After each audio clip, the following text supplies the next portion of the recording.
Assalamualaikum dan selamat pagi semuanya. Untuk awal saya akan coba share screen panduan pengoperasian MySAPK BKN. Mengaktifkan akun MySAPK BKN bisa dengan mengunjungi URL mysapk.bkn.go.id. Kemudian setelah masuk ke halaman seperti berikut ini, kita akan pilih lupa password. Nah, di pilihan lupa password ini kita memasukkan email NIP dan email. Email di sini adalah email yang telah kita input di eHRM sebelumnya. Nah, jika Bapak sebelumnya menginputkan email yang tidak valid, mungkin ini akan kesulitan kita untuk mengaksesnya kembali. Seperti contoh, misalnya saya masukkan NIP saya 1919. Untuk mengeceknya, kita bisa kosongkan dulu emailnya, kita klik lanjutkan. Nah, di sini akan kelihatan email mana yang telah terdaftar di akun MySAPK ini. Jadi kita ngelihat di sini, oh akun Gmail gitu, berarti akun Gmail yang nama depannya inilah yang harusnya kita ketikkan di sini. Nanti setelah email ini kita isi, kita klik lanjutkan seperti ini.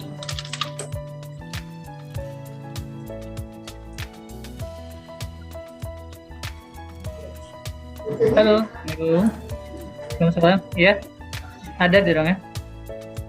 Ya, seperti ini. Ini kita harus mengecek inbox di email kita yang berisikan kode token. Biasanya ini huruf besar apa huruf kecil gitu. Nanti di sini kita inputkan password sesuai kriteria yang telah dituliskan di sini, minimal 6 karakter, 1 huruf besar dan 1 angka.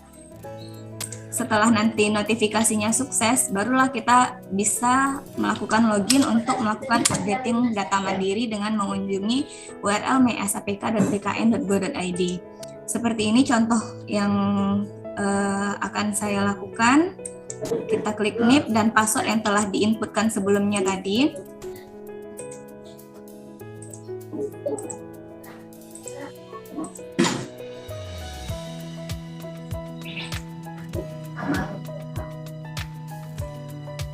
Jika di sini kita kelihatan pemutakhiran data mandiri ini hanya tersisa waktu 36 hari saja lagi. Jadi dengan waktu yang ada ini diharapkan kita bisa menyelesaikan 12 tahapan untuk melengkapi data pribadi. Klik lengkapi data mandiri di sini, jangan lupa dipastikan unit verifikasi yang kita pilih adalah sesuai dengan unit kerja kita, Balai Wilayah Sungai Sumatera 3, lalu klik simpan. Nah, setelah ini selesai kita pilih, di sini ada 12 item yang harus kita lengkapi datanya. Dimulai dari riwayat ubah profil. Nah, di sini ada foto yang pertama kali yang harus kita lengkapi. Ukuran maksimalnya 500 KB. Saya contohkan untuk ini harusnya adalah foto resmi.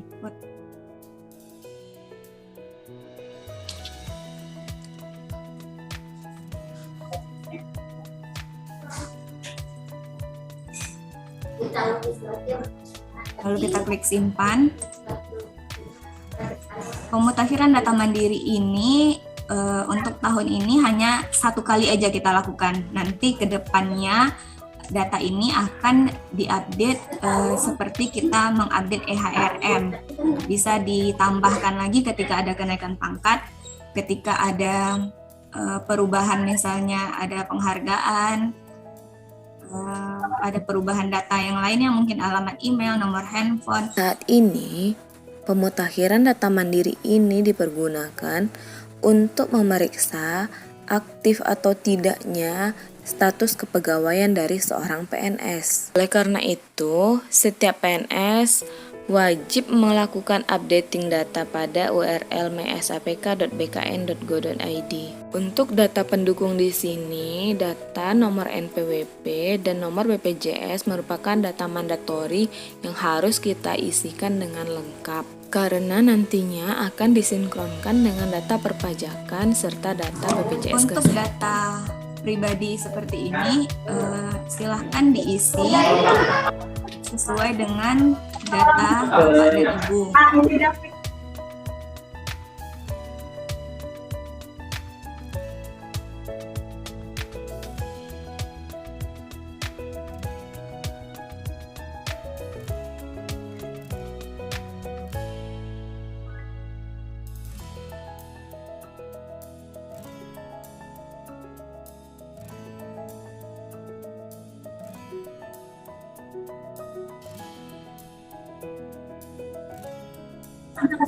Kemudian setelah data ini berhasil, kita tinggal ngupdate data yang ada di bawah sini, data pendukung. Lengkapi nomor kartu keluarga, nomor akte kelahiran, nomor BPJS, nomor kartu istri atau kartu suami, nomor taspen. Nomor taspen ini biasanya sama dengan NIP, nomor hidup pegawai, tanggal taspen. Tanggal taspen ini boleh di skip, biasanya juga tidak di kartu taspen. Tapera boleh dikosongkan karena tapera ini sekarang kita masih belum udah aktif, tapi harus diaktifkan lagi nanti melalui situsnya sitara.tapera. Ini KPPN, ini udah di form Jakarta 5, kelas jabatan adalah kelas jabatan sesuai dengan angka jabatan yang diterima. Lalu di sini seperti yang merah-merah ini adalah yang tidak boleh kosong. Jadi ini setelah kita simpan, nanti di ini akan berubah menjadi dari tadi awalnya merah lagi loading.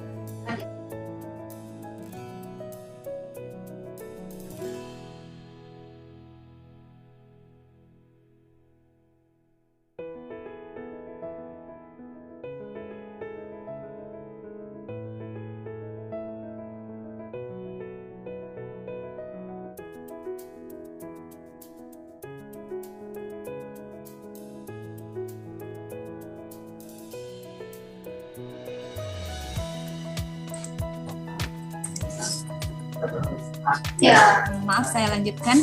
Nah, di sini jika data tadi setelah selesai, data simbol yang berwarna merah ini akan berubah menjadi hijau. Nah, di sini ada beberapa item yang bisa kita selesaikan terlebih dahulu yang memang tidak ada datanya, seperti riwayat CLTN. Barangkali memang belum pernah mengajukan riwayat cuti di luar tanggungan negara. Bisa langsung diklik data riwayat CLTN sudah sesuai. Tapi apabila Bapak dan Ibu pernah mengajukan cuti di luar tanggungan negara, maka perlu ditambahkan data baru. Jadi ini rata-rata kayaknya kalau di sini di Balai Wilayah Sungai Sumatera 3 ini belum ada yang pernah mengajukan cuti di luar tanggungan negara. Kita bisa mengkonfirmasi data riwayat CTLN sudah sesuai. Diklik ya. Kita kembali ke pemutakhiran data mandiri dan ini ada informasinya selesai. Itu juga dengan riwayat organisasi.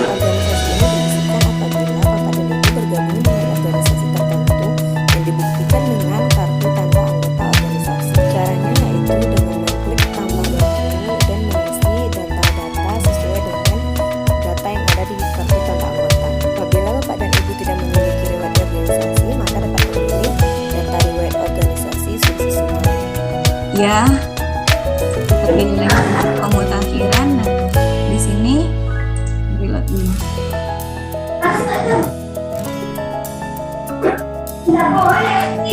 Harusnya jika dipilih riwayat organisasi sudah selesai kayak CTLN tadi ini informasinya sudah selesai, dan yang lain-lainnya juga ini diisinya itu riwayat yang terakhir saja. Bisa ditambahkan data baru jika belum ada, atau mengupdate data yang terakhir saja. Seperti ini, Bu Marni ini S1 Ekonomi Manajemen, tinggal diupdate-nya itu yang data yang terakhir saja di titik 3 di sebelah kanan ini. Diklik, terus pilih ubah data. Nah, di sini terlihat ada data yang masih kosong. Jadi data ini saja yang perlu kita isikan dan mengecek data ini sesuai dengan scan ijazah yang dimiliki. Nah, seperti ini. Kita lihat dulu data ijazahnya dan isikan nama sekolahnya. Nah, jika mengisikan nama sekolah, universitas atau institusi di sini tidak boleh disingkat, harus lengkap, misalnya universitas apa gitu, misalnya Universitas Riau, berarti tidak boleh menuliskan UNRI, harus lengkap Universitas Riau, seperti itu. Nomor ijazah sesuaikan dengan nomor ijazah yang tertera. Gelar ini karena tadi udah ada riwayat pendidikan yang lain, yang bersangkutan sendiri yang tahu, biasanya di SKCPNS, jika bukan pendidikan pertama tidak usah dicentang. Terus lalu kita klik lanjutkan.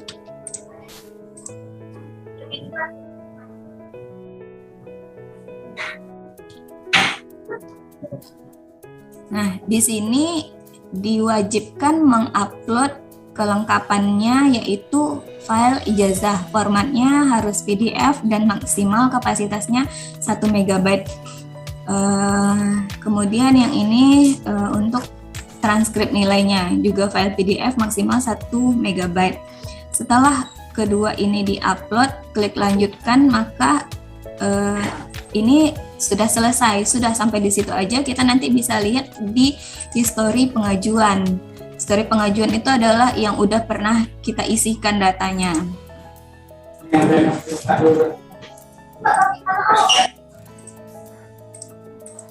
Ini karena belum ada yang diisi. Begitu juga dengan riwayat peninjauan masa kerja. Bagaimana kita tahu kita punya riwayat peninjauan masa kerja? Itu ada SK-nya, ada lampirannya. Biasanya maaf Bapak Ibu yang masuk suaranya bisa tolong di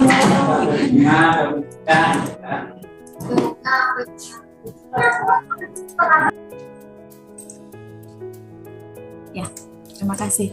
Nah, kita lihatnya itu biasanya dari SK yang kita miliki. Ada SK namanya SK PMK, peninjauan masa kerja. Jadi jika tidak memiliki SK peninjauan masa kerja, kita bisa langsung pilih data riwayat PMK sudah sesuai. Lalu klik ya.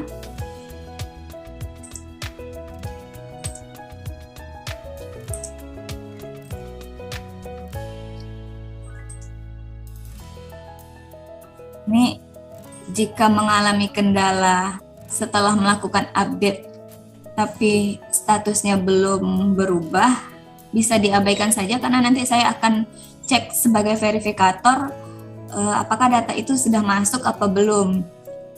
Jadi pastikan saja data tersebut setelah selesai diupload sampai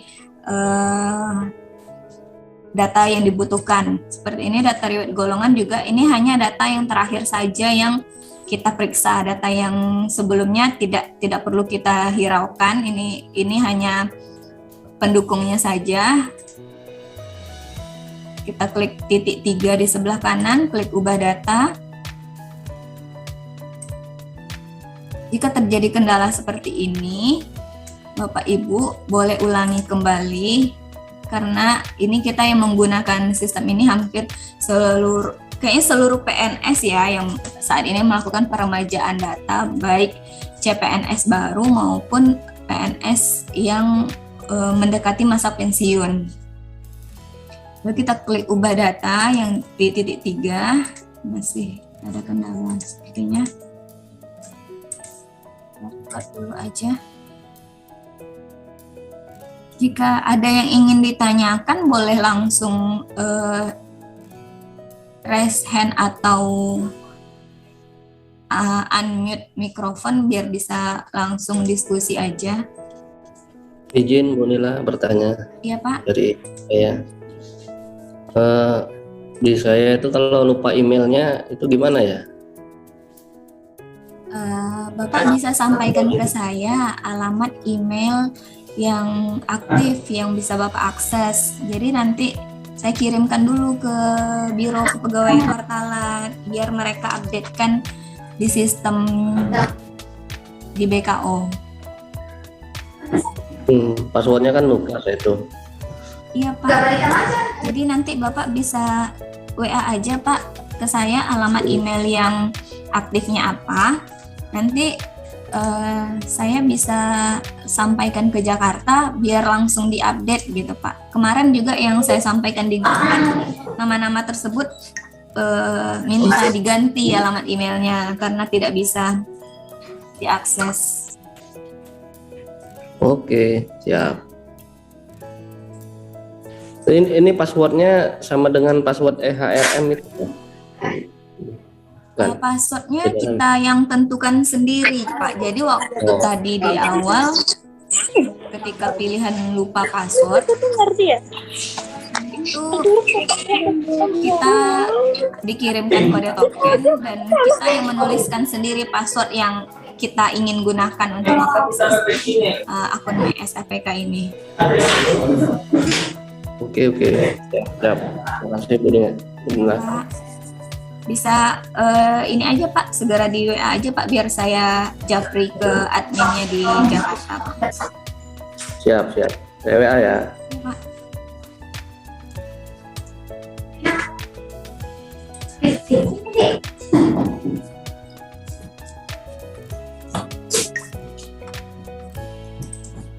Saya lanjutkan.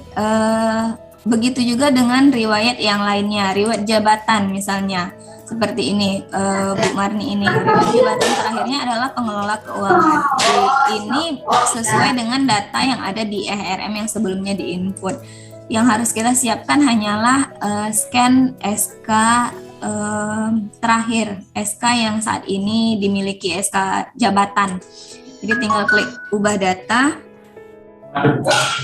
Kemudian sesuaikan dengan jabatan Bapak Deputi saat ini. Ini jabatan 2020 kita sesuaikan yang di tahun 2021. Kemudian TMT pelantikan ini biasanya kalau yang ada pelantikan kan yang pejabat kesatkeran ya, pejabat kesatkeran, pejabat struktural, pejabat fungsional. Kalau yang staf biasanya kan kita ratakan di Januari 1 Januari atau 4 Januari 2021. Tanggal SK sesuai dengan tanggal yang tertera di SK, biasanya SK Kepala Balai kalau staf pelaksana. Maaf, izin sebentar Bapak Ibu.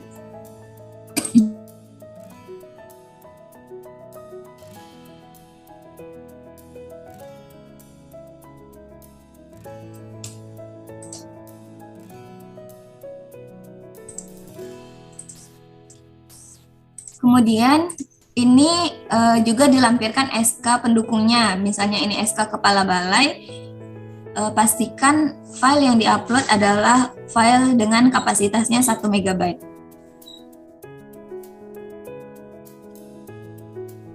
Jika ada kesulitan dalam menyimpan, setelah terverifikasi. Barangkali memang lagi ada kendala dalam sistemnya, bisa diulangi lagi di waktu yang berbeda mungkin, karena ini memang aksesnya seluruh PNS se-Indonesia. Jadi harapannya ini memang update selesai di tahun ini.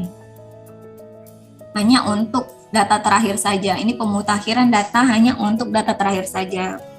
Begitu juga dengan riwayat diklat. Biasanya kan seseorang memiliki beberapa riwayat diklat atau kursus. Ya, saat ini yang perlu kita inputkan hanya 1 riwayat diklat saja, diklat terakhir. Nanti ke depannya mereka akan membuka lagi untuk bisa kita update sesuai dengan data riwayat diklat yang kita miliki, seperti input data di EHRM. Nah, seperti ini Bu Marni kan misalnya hanya pernah diklat prajabatan golongan 2. Jika ada diklat terakhir yang ingin ditambahkan, bisa ditambahkan riwayat diklat yang baru. Misalnya pernah melakukan diklat keuangan gitu, tinggal ditambahkan sesuai dengan sertifikat diklat yang dimiliki, dan jangan lupa dilampirkan setelah dilanjutkan, nanti juga dilampirkan scan sertifikat diklatnya. Ini hanya satu diklat terakhir saja. Begitu juga dengan seperti riwayat diklat riwayat keluarga. Riwayat keluarga ini kita menambahkan data orang tua, data pasangan, data anak, dan ini harus ada lampirannya. Kalau anak, lampirkan scan akte kelahiran anak. Kalau pasangan, ini KTP boleh, atau scan kartu keluarga. Itu juga dengan orang tua. Data orang tua ini menjadi isian wajib bagi CPNS dengan status lajang. Data-data yang udah diisikan lengkap, ini kita bisa lihat nanti di histori pengajuan. Jadi akan kelihatan statusnya. Saya akan coba login yang akun saya sebentar.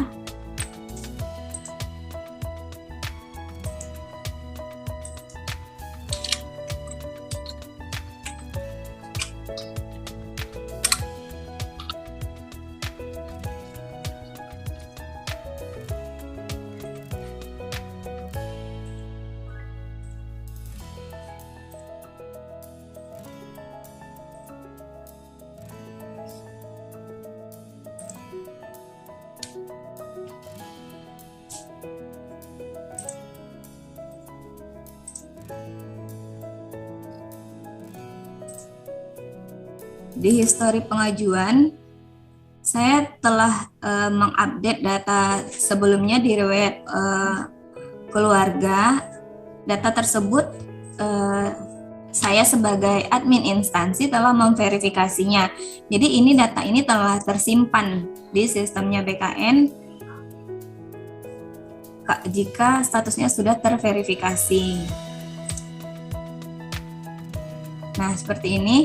Ada beberapa data yang belum saya isikan. Jadi jika setelah selesai, maka nanti ke-12 item ini akan hijau seluruhnya. Jika sudah hijau, maka telah selesailah pemutakhiran data mandiri yang harus kita selesaikan di tahun ini. Jika tidak ada, seperti riwayat penghargaan, saya juga belum pernah menerima Satya Lancana, masih diusulkan tapi belum turun, jadi saya bisa pilih riwayat penghargaan sudah sesuai, jadi tidak perlu diisi, tinggal pilih riwayat penghargaan sudah sesuai, klik ya, maka di sini otomatis selesai.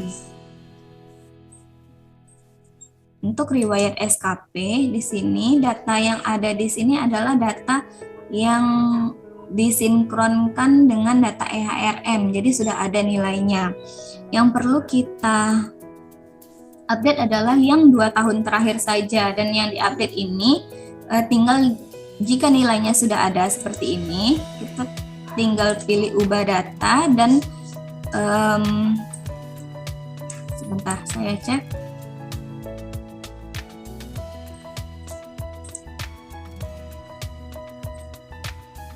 Nah, di sini saya harus melampirkan data pendukung di SKP 2019 tadi yang saya pilih 2019, harus saya pilih scan SKP-nya.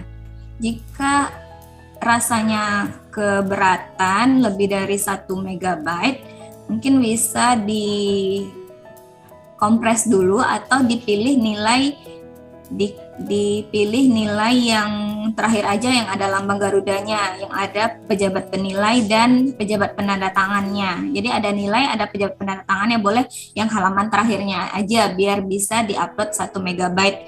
Biasanya sih kalau misalnya 5 lembar atau 9 lembar kan nggak akan bisa diupload di riwayat SKP ini. Jadi bisa dipilih dua halaman terakhir yang kita miliki di SKP yang biasanya kita tanda tangan. Nah, itu yang sudah ditanda tangan boleh diupload di sini. Pastikan itu size-nya 1 MB. Seperti itu. Ini saya karena belum cut, belum kompres juga, jadi saya belum upload untuk riwayat SKP-nya.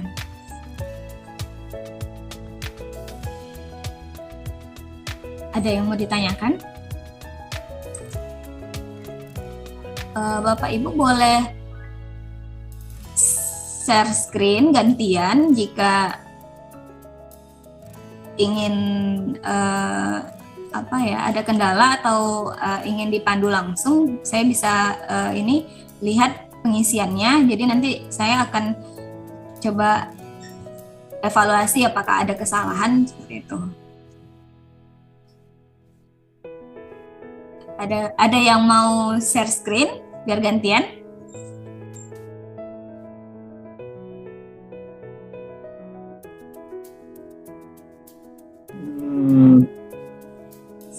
Belum nampaknya.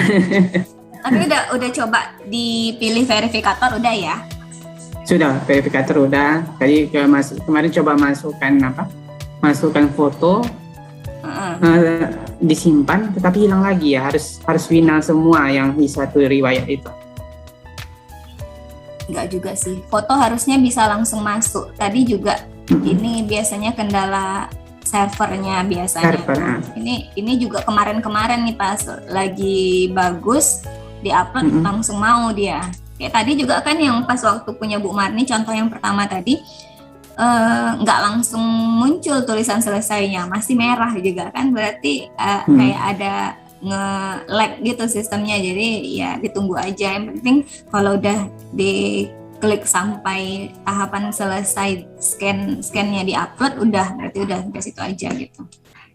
Itu kalau misalnya sudah hijau ya kan, kalau sudah hijau itu misalnya ada yang salah, kita misalnya teringat salah gitu, apakah kita ada kemungkinan untuk merubahnya atau sudah finish di situ saja? Nggak ada. Jadi jika kayak sebelumnya Bu Sasrina semalam mengupdate data PMK sudah sesuai, padahal Ibu itu punya riwayat SK PMK. Jadi yang bisa mengupdate hanya verifikator. Jadi harus sampaikan ke saya sebagai verifikator, Mas saya salah update nih. Jadi harusnya itu ada lampiran SK itu dimasukkan dan diisikan, tapi terpilih data sudah sesuai. Nah, data itu nanti dibantu isikan sama admin. Jadi verifikator yang mengisikan gitu. Jadi ya sebelum diklik selesai pastikan dulu lah memang udah terisi dengan benar. Gitu. Ya, jangan sampai nanti harus ngulang lagi kan, karena dia nggak kayak EHRM. Kalau misalnya kita tolak nih, kalau EHRM kan kalau ditolak kan bisa diperbaiki lagi, tapi kalau ini nggak, ini udah selesai karena ini kegiatan ini berakhir di tahun ini, udah nggak ada ininya lagi, nggak ada editnya lagi karena udah dikirim, udah selesai gitu kan. Tapi mereka nanti membuka lagi di tahun selanjutnya, bisa diupdate misalnya kan, update-nya itu mungkin penambahan data-data yang baru aja lagi gitu. Ini tadi untuk yang data-data itu kan update-nya yang terakhir penilaian ya, yang terakhir yang kita update, seperti ijazah yang terakhir. Ya. Tadi itu ada muncul ini ijazah pertama kalau nggak salah ya, yang klik centang di bawah. Ya. Klik centang di bawah itu apakah ini yang pertama ijazah pertama? Kalau kita kan yang yang S1 nanti yang diupdate. Sedangkan ijazah pertama kita SD, apa maksudnya? Apa ijazah pertama ini maksudnya pertama kita diangkat atau itu pertama kita sekolah? Pertama diangkat CPNS. Jadi berarti S1 nanti. Kalau itu adalah ijazah CPNS-nya, baru centang. Oke, siap.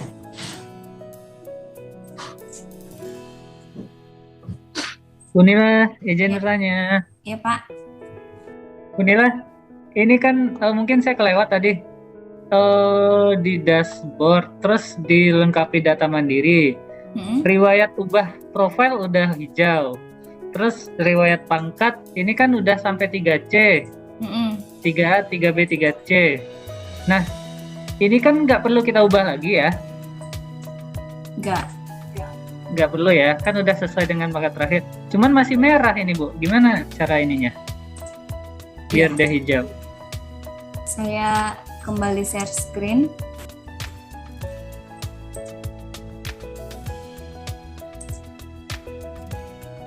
Agar riwayat golongan atau pangkat ini menjadi hijau, kita pilih di riwayat golongan terakhir. Di sini ada titik 3 biasanya di sebelah kanannya Pak. Ini karena saya udah selesai mengupdate. Di sini ada titik 3 di sebelah golongan yang terakhir. Nah, diklik itu ubah data. Nah, diisikan data yang belum lengkap sama dicek lagi datanya jika ada yang tidak sesuai. Dan dilampirkan SK pendukungnya. Jadi kegunaan pemutakhiran data mandiri ini hanya memeriksa data terakhir aja saat ini. Data-data sebelumnya kita nggak periksa lagi. Iya, berarti error servernya.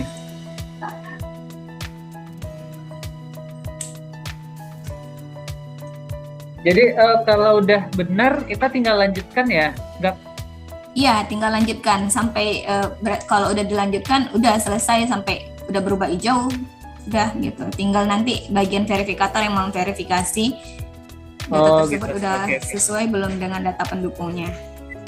Oke, siap. Terima kasih Bu Nila. Ya.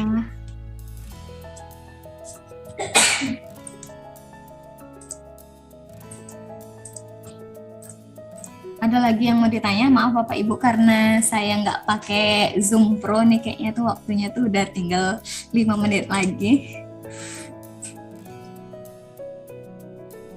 Untuk jangka waktu pengisian data MES APK BKN akan berbeda masing-masing instansi. Jadi bisa perhatikan kembali saat setelah login ya. Sekian dulu penjelasan mengenai cara pengisian data MES APK BKN PNS tahun 2021. Apabila ada kritik, saran maupun pertanyaan, boleh dituliskan di kolom komentar ya. Oke, terima kasih Bu Nila. Saya izin dulu. Terima kasih Bu Nila. Iya, Saya live ya. Iya, tadi udah bisa Bu Nila emailnya. Saya ternyata udah bisa. Oh, udah aktif berarti Pak ya? Aktif udah bisa login. Oke Pak, silakan dilanjutkan update Pak. Ada kendala nanti kontak saya aja langsung Pak. Oke, siap. Terima kasih Nila. Iya. Terima kasih banyak. Ya. Assalamualaikum. Waalaikumsalam. Assalamualaikum.